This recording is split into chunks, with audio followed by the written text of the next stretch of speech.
Ако все още се чудиш какво се случва, когато решиш да работим заедно, хайде, сега ще ти покажа. Започваме с кратък телефонен разговор. Опознавателно. 10, максимум 15 минутки, без никакъв ангажимент.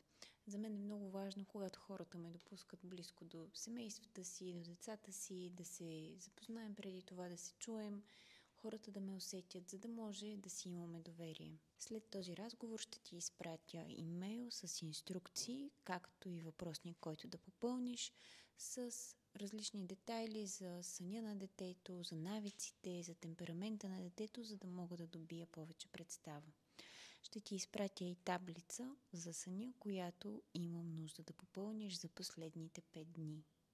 Въпреки доста досадна за много родители, тази таблица е от изключително значение за мен, защото няма как по друг начин да зная какви са навиците и какво всъщност се случва със съня на детето ти през деня и вечерта.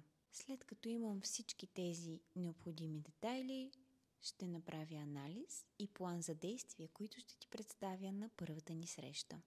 Оттам започваме същинската работа.